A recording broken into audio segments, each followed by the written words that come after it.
Abra a sua Bíblia no Evangelho do Senhor, escrito por João. Evangelho do Senhor Jesus, escrito por João, capítulo 19, a partir do verso 28, e a gente vai encontrar exatamente a narrativa da morte de Jesus, nosso Senhor. Verso 28. Depois, vendo Jesus que tudo já estava consumado, para se cumprir a Escritura, disse: tenho sede. Estava ali um vaso cheio de vinagre. Embeberam de vinagre uma esponja e, fixando-a no caniço de isopo, lá chegaram à boca. Quando, pois, Jesus tomou o vinagre, disse: está consumado. E, inclinando a cabeça, rendeu o Espírito. Amém. Glória a Deus. A obra do Calvário estava completa. A obra da cruz estava completa. Por esta razão, Jesus disse: está consumado. E, inclinando a cabeça, rendeu o Espírito. Entregou a sua alma nas mãos do Pai. O reformador Lutero, comentando sobre a vida e a crucificação de Jesus, fez a seguinte afirmação: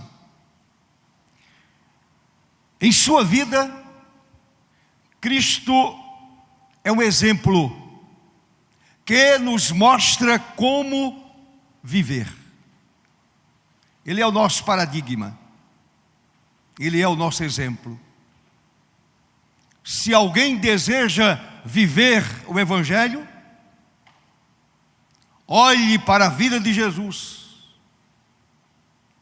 olhe para os Evangelhos e olhe para a vida dele.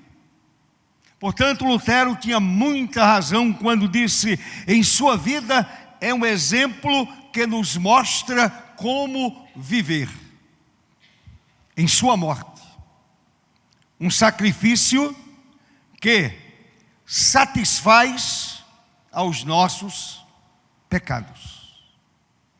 Satisfazer aqui é no sentido de pagar o preço do pecado exigido pela justiça de Deus, pela justiça do Pai. A morte do Cordeiro, a morte do Filho de Deus, meus amados, abalou a terra e abalou principalmente as forças espirituais do mal. Quando Jesus foi à cruz, quando Ele deu a sua vida no lugar do homem pecador, o inferno estremeceu. Satanás estremeceu. As forças espirituais da maldade estremeceram quando o Cordeiro de Deus foi pregado ali naquela cruz. O martírio do Filho de Deus, eu vou pedir um pouquinho da paciência de vocês, se eu me alongar um pouquinho hoje à noite, mas eu quero deixar muito claro, meus amados irmãos, o que significa para todos nós o martírio do Filho de Deus. Para começar, o sacrifício de Cristo é a única fonte de salvação para o homem morto em seus pecados. É o único meio. É a única fonte. É a única porta de salvação para o homem morto em seus pecados. É verdade que muitos conhecem a história da crucificação. Principalmente quem é cristão, reformado, protestante, conhece muito bem a história da crucificação, a história do martírio de Jesus. Todavia, algumas pessoas não percebem as implicações ou os resultados do sacrifício do Senhor para as suas próprias vidas. Quais são as implicações? Qual é a implicação da morte do Senhor para a minha vida? Para a sua vida? João 19. E aí você pode olhar para João 19. O capítulo 19 de João narra todos os acontecimentos que culminaram com a morte do Senhor. Lá naquela rocha em forma de caveira, era uma elevação de apenas 5 metros. E exatamente naquela elevação, com essa forma de caveira, foi exatamente ali que levaram o Cordeiro de Deus e o crucificaram.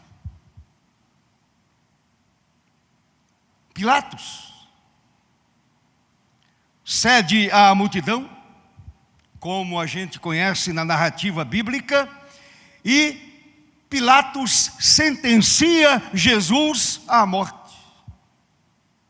Basta você olhar para o capítulo 19, do verso 1 ao verso 16. Aí você vai encontrar toda a ação de Pilatos.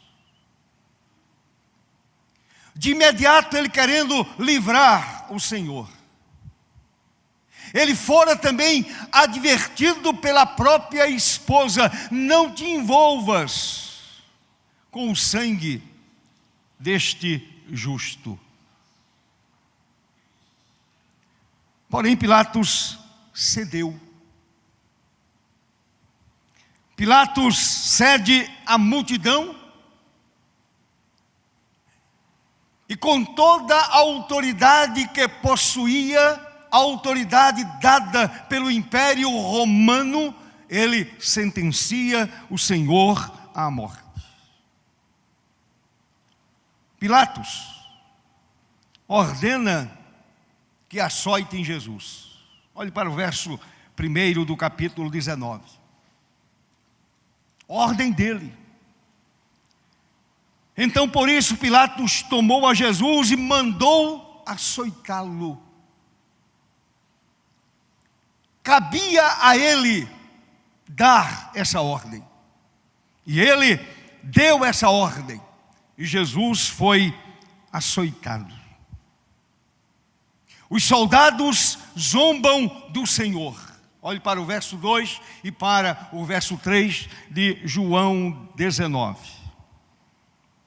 Os soldados, tendo tecido uma coroa de espinhos, alguém já disse que espinho da Síria, do tamanho de um dedo. Os soldados, tendo tecido uma coroa de espinhos, puseram-lhe na cabeça, vestiram-no com um manto de púrpura. Coroaram o Senhor, zombaram do Senhor, vestiram o Senhor com uma roupa, eu vou usar essa palavra, espalhafatosa, a título de zombaria. E mais ainda, Pilatos entrega Jesus aos soldados, que o conduzem carregando sua própria cruz, ou como dizem alguns, levando apenas o travessão sobre as suas costas. E lá no Calvário, aquele travessão seria colocado à estaca vertical. Tudo estava preparado. O Senhor é conduzido. 2 ladrões são crucificados com Jesus. 2 ladrões são crucificados com o Senhor, um de cada lado. João 19, verso 18. Puseram uma placa no cimo da cruz. Uma placa é posta no cimo da cruz. Jesus Nazareno, o Rei dos Judeus. Os judeus não gostaram. E Pilatos responde a eles: o que escrevi, escrevi. Ponto final. Jesus Nazareno, o Rei dos Judeus. Os soldados dividem as vestes de Jesus em 4 partes.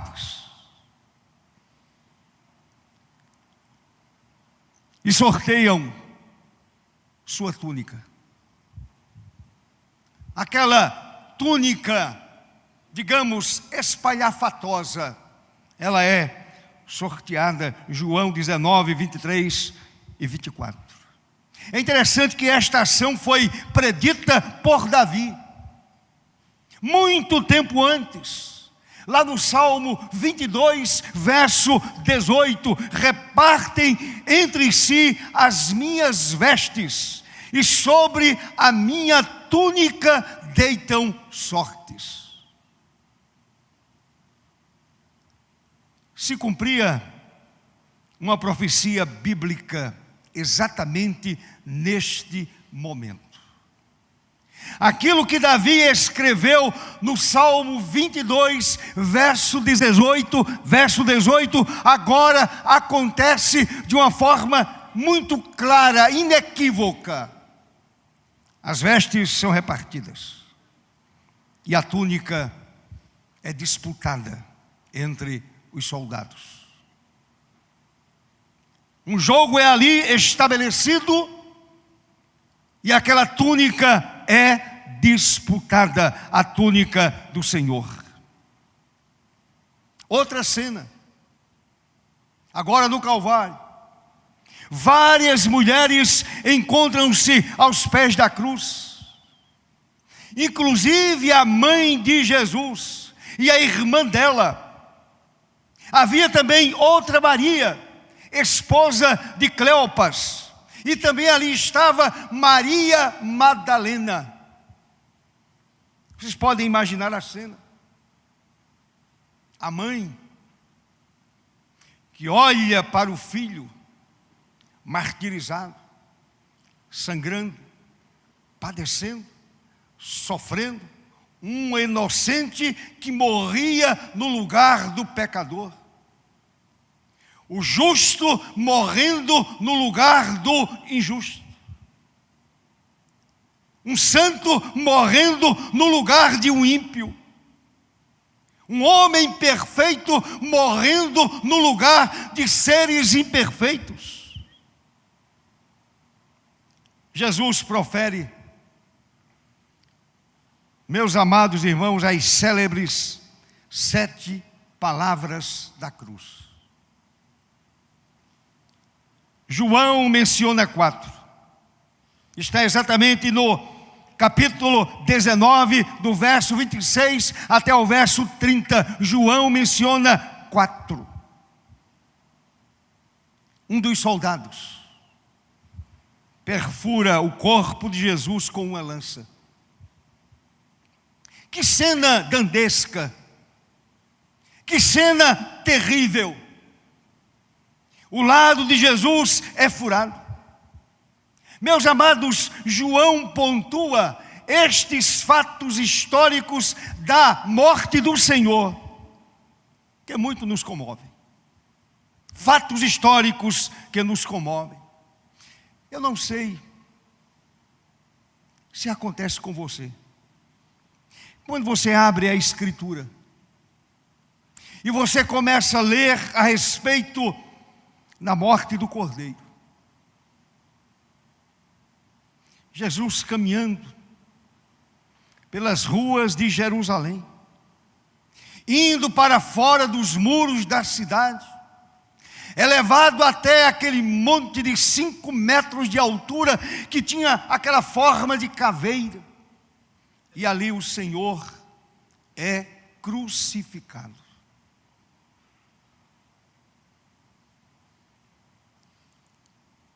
Você sente emoção? Você chora? Você se derrama em lágrimas, imaginando essas cenas todas? Imaginando o Cordeiro perfeito de Deus, morrendo numa cruz, no seu lugar, no meu lugar? Meus irmãos, algumas pessoas não se comovem. Infelizmente.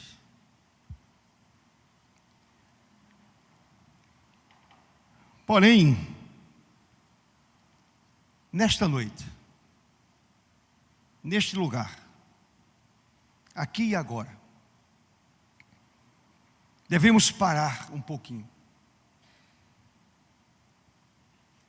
e a gente pensar, a gente refletir sobre algumas características da morte do Senhor.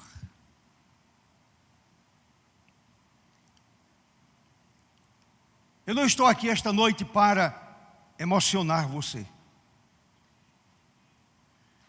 Eu estou aqui para descrever o que aconteceu ali no Calvário. E a minha oração muito sincera, diante do Deus eterno, é que Ele soberanamente quebrante o seu coração, quebrante a sua alma,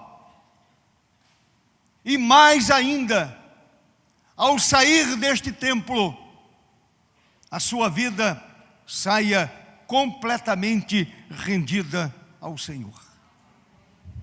Em nome de Jesus.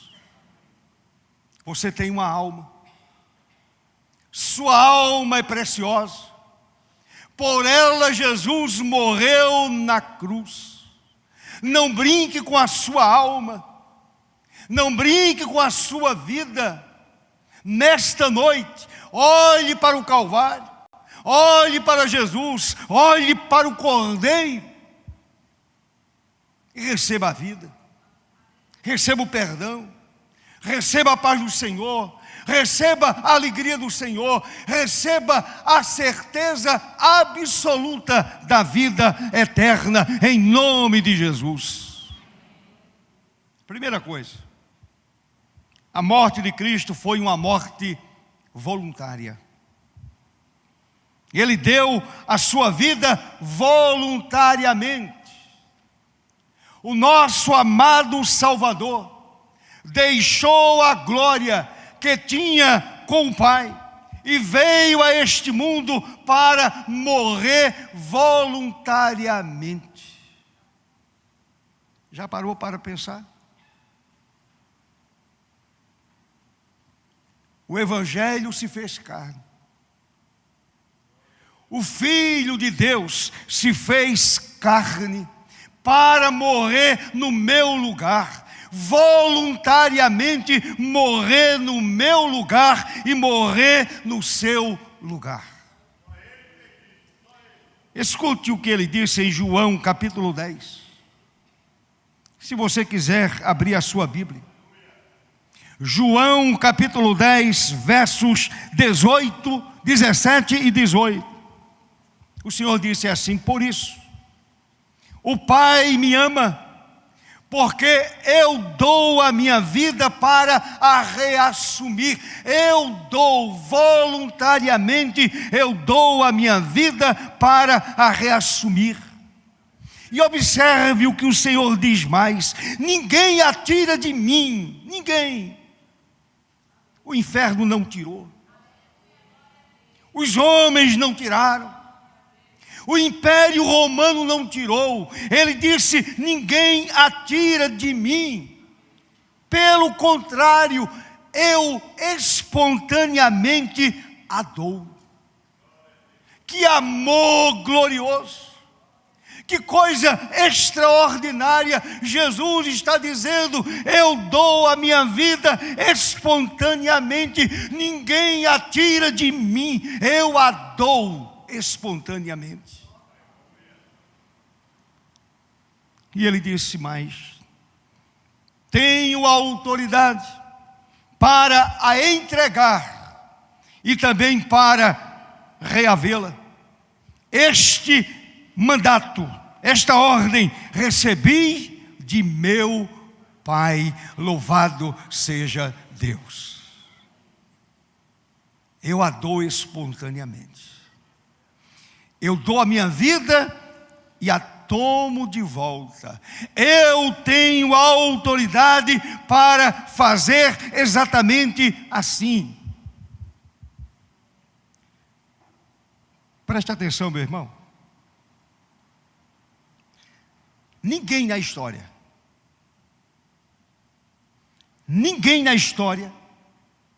deu a sua vida voluntariamente pelos inimigos. A Bíblia diz que eu era inimigo de Deus. A Bíblia afirma de forma categórica que todos nós éramos inimigos de Deus. Por uma causa, alguém pode até morrer.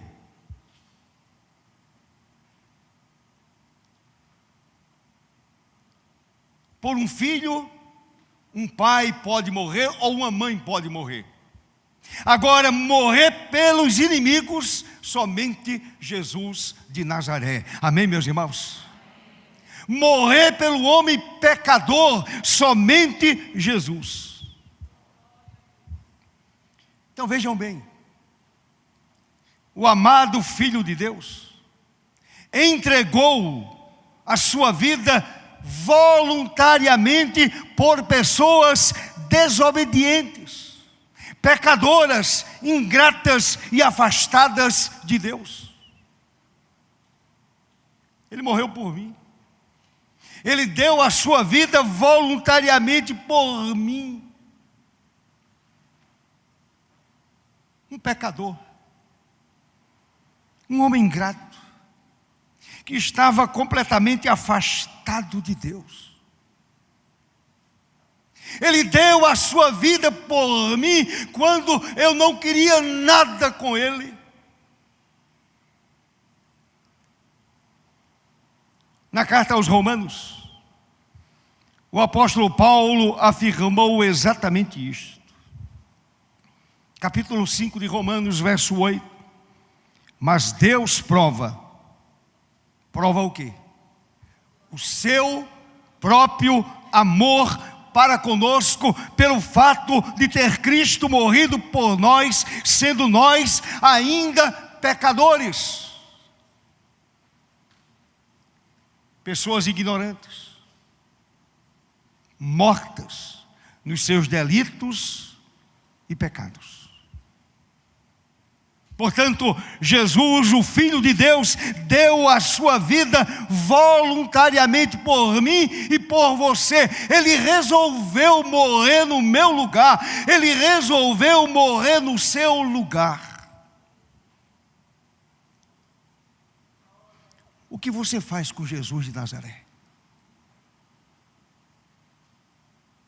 Diante de uma realidade desta, diante de um amor imensurável como este, de um amor indizível como este, o que você faz com a pessoa de Jesus? Ele deu a sua vida voluntariamente por você. Segunda verdade: a morte de Cristo na cruz foi uma morte violenta. Não somente ele deu a sua vida voluntariamente, ele sabia que a sua morte seria tremendamente violenta.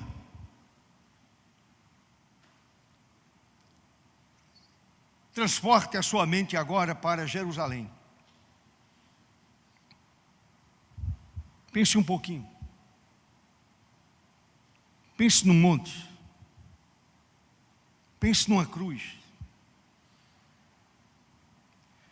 Jesus chega ao Calvário.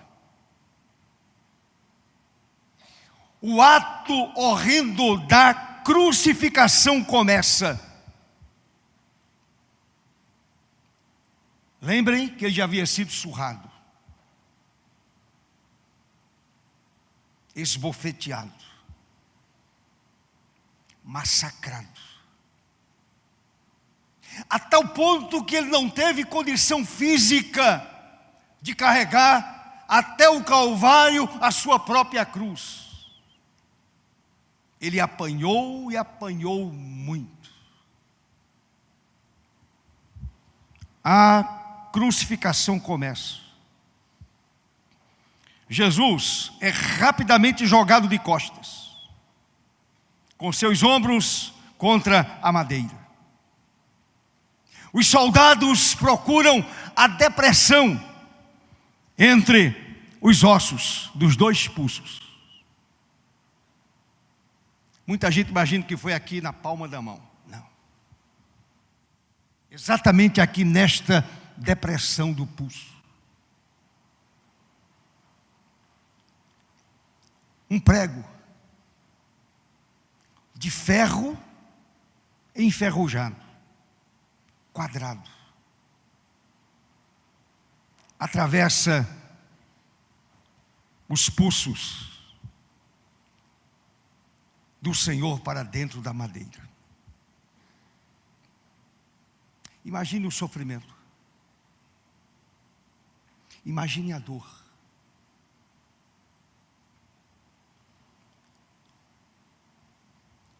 O pé direito é pressionado contra o pé esquerdo, com os pés esticados,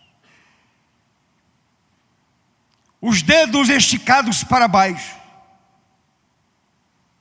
Um prego é martelado atravessando os pés, deixando os joelhos levemente flexionados.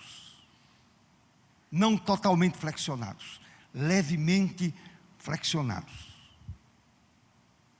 Pense nessa cena.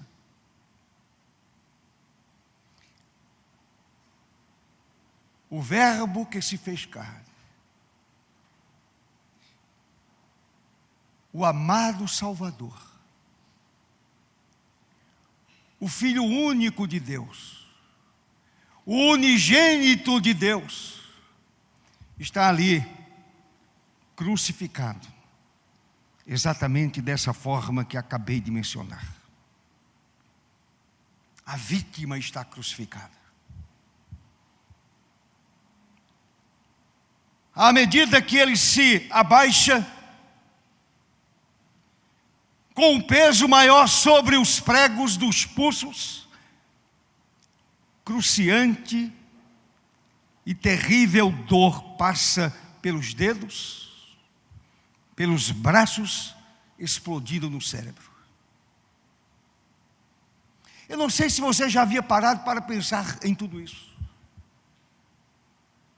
A gente fala, Jesus morreu na cruz, é verdade que ele morreu na cruz, mas como ele morreu na cruz? Explode no cérebro. Os pregos dos pulsos comprimem os nervos. Conforme ele se empurra para cima, a fim de aliviar o peso e a dor, ele descarrega todo o seu peso sobre o prego em seus pés. Pense que agonia, meu irmão. Ele tenta aliviar um pouquinho, sobrecarrega os pés. Que martírio, que sofrimento, que dor. O meu Senhor morreu desta maneira. Ele morreu por mim. E morreu de uma forma tão violenta. Ele deu a sua vida voluntariamente e morreu tão violentamente. Morreu por mim. Qual foi o crime cometido pelo Senhor para morrer tão violentamente? Nenhum. Ele só fez o bem. Ele curou, ele abençoou, ele afagou. Ele se aproximou das pessoas. Ele ressuscitou mortos. Ele fez apenas o bem. Ele só fazia o bem. E ali na cruz, ele é pregado tão violentamente. Aquele que trouxe esperança aos desesperados, aos sofridos, aos desamparados. Aquele que trouxe uma palavra de paz, uma palavra de esperança, agora está sendo morto violentamente no meu lugar e no seu lugar. O Senhor morreu de forma tão violenta, porque amou homens e mulheres que estavam separados de Deus. Ele amou a você, minha querida irmã. Ele amou a você, meu querido irmão. Por esta razão, ele submeteu-se a uma morte tão violenta, tão dura, tão sofrida. Quanta agonia o nosso querido Salvador sentiu. Terceiro lugar, a morte de Cristo foi uma morte vicária. O termo vicário significa o que assume o lugar de outro. Em outras palavras, Jesus foi o meu substituto. Eu deveria estar ali, naquele lugar, carregando a minha própria cruz, sendo pregado nela, porque eu estaria pagando pelos meus crimes cometidos diante de Deus e diante dos homens. Ele me substituiu. Eu fico imaginando uma cena lá no céu. A Trindade se reúne e Jesus diz: eu vou entregar a minha vida voluntariamente. E serei o substituto de João, de Pedro, de Maria, de Ricardo, de Francisco, de Tiago. Eu estarei substituindo essas pessoas ali no Calvário. Portanto, a morte de Cristo foi uma morte substitutiva. Jesus morreu derramando seu sangue em nosso lugar. Eu poderia passar um bom tempo aqui, um bom tempo, citando diversos textos que falam sobre isso. Por exemplo, Paulo diz: Cristo morreu pelos nossos pecados, segundo as Escrituras. Pedro escreveu: pois também Cristo morreu uma única vez pelos pecados, o justo pelos injustos, para levar-nos a Deus. E ainda a palavra de Deus afirma, Pedro, ou melhor, João diz, ele é a propiciação pelos nossos pecados. E é interessante que quando, no verso 30 de João 19, o Senhor encontra forças, depois de todo sofrimento, depois de toda dor, depois de tudo aquilo que havia acontecido com ele, os pregos, os açoites, ele reúne forças para dizer: está consumado. Louvado seja o seu nome para sempre. E inclinando a cabeça, rendeu o espírito. Está consumado. Tetelestai, a palavra grega que significa está terminado, definitivamente concluído. Morte vicária. E sabem o que Paulo diz? Depois que Jesus diz assim: está consumado. Sabem o que aconteceu? O nosso escrito de dívida, que era contra nós, lá diante da justiça de Deus, essa dívida que era contra nós, este escrito de dívida foi exatamente cancelada, porque Cristo me substituiu. A conta foi paga. Ele assumiu o meu lugar. Eu não tinha a mínima chance de quitar a minha dívida diante de Deus. Jesus assume o meu lugar e quita a minha dívida. Está a minha dívida agora cancelada para sempre. Aleluia! O escrito de dívida acabou. Portanto, irmãos, sua missão na terra de consumar a redenção estava definitivamente terminada. Nada resta a fazer. Nada. Aqueles que gemem sob o fardo dos seus pecados, basta olhar para a cruz, e aí vai perceber que Jesus morreu no lugar desse pecador. Basta você olhar para o Calvário e simplesmente dizer: Deus, eu te agradeço, porque enviaste teu filho, e ele na cruz do Calvário me substituiu. Louvado seja o seu nome para sempre. Em quarto e último lugar, meus irmãos, a morte de Cristo foi uma morte vitoriosa. Morte vitoriosa. Passada a noite, raiou a aurora, e o que aconteceu?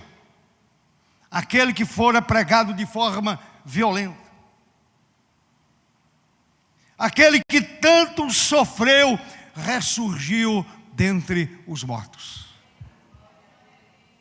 Não adoramos a um Cristo morto, não adoramos a um Senhor morto, adoramos ao Cristo que está vivo e está assentado à direita do Deus Pai Todo-Poderoso, intercedendo por nós.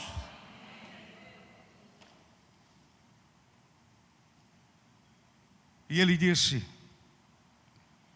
preguem esse evangelho,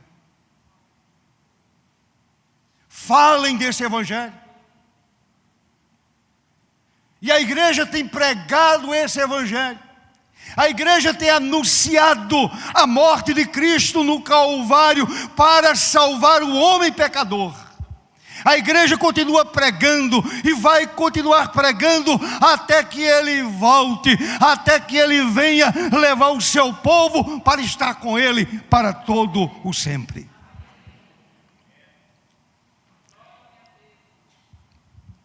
Jesus foi levantado.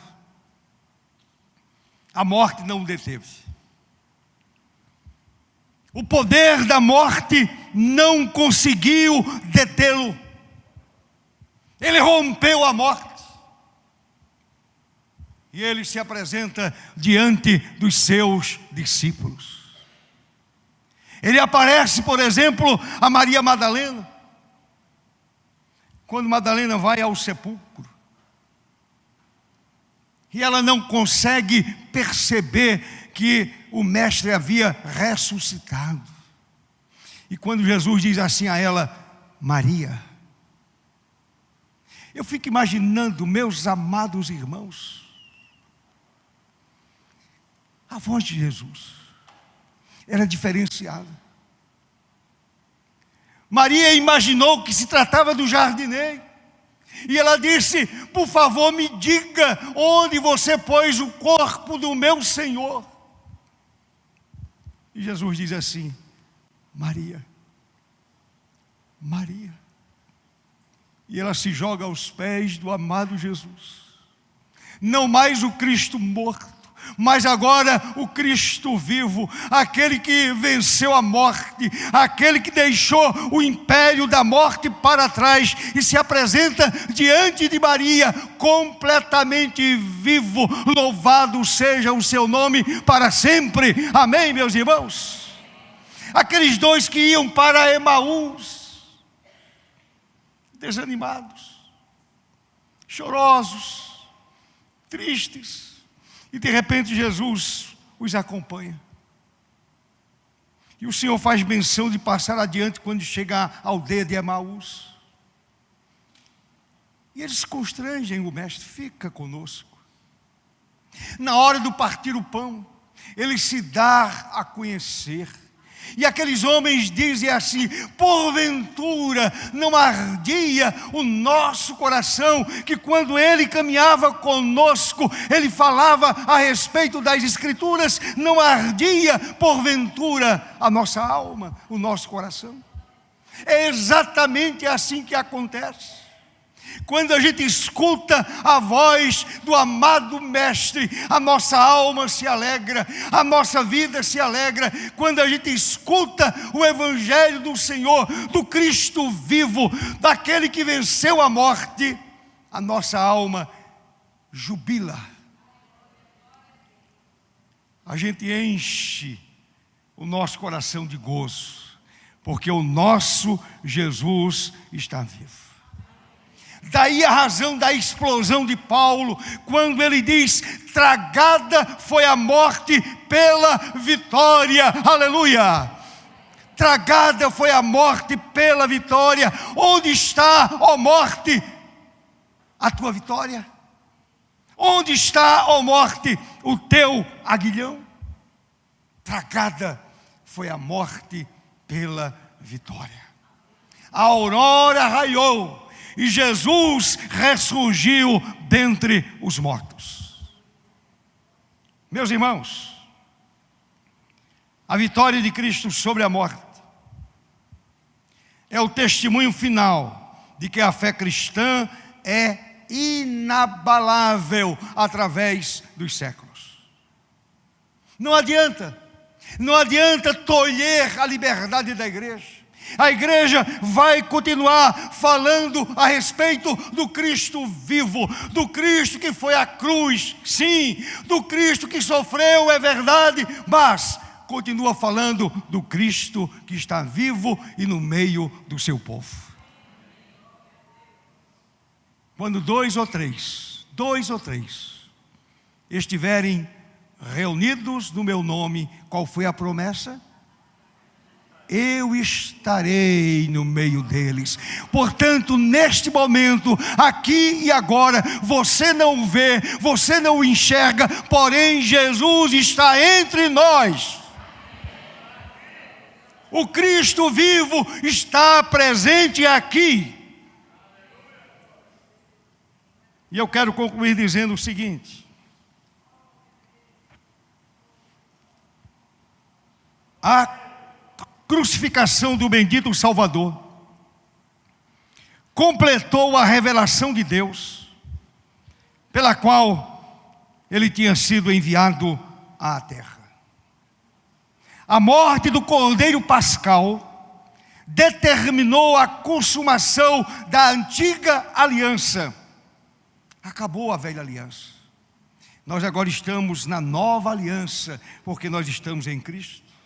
Na carta aos Gálatas, Paulo menciona a antiga aliança, dizendo: a lei nos serviu de aio, no grego pedagogos, que significa guia, auxiliar, para nos conduzir a Cristo, a fim de que fôssemos justificados pela fé. Eu e vocês já fomos justificados pela fé. Amém, irmãos?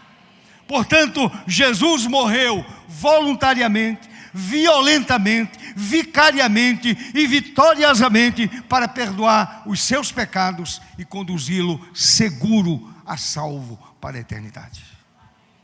A minha pergunta, finalizando, é: você está salvo?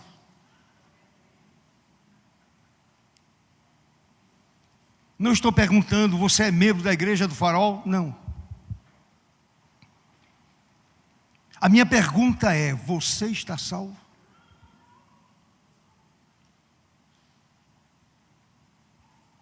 Você tem certeza absoluta que vai morar no céu? Que vai contemplar a fonte ou a fronte do Senhor Jesus? A face bendita do Senhor?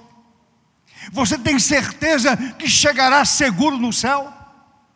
E vai contemplar a face do bendito Salvador? Você está salvo? Jesus morreu no seu lugar. Deu a sua vida voluntariamente. Ele morreu violentamente. Ele foi o seu substituto. E ele venceu a morte para levar você para a eternidade. Você está salvo? Se você não tem certeza da salvação, nesta noite, olhe para o Calvário. Nesta noite, olhe para Jesus e receba a vida eterna.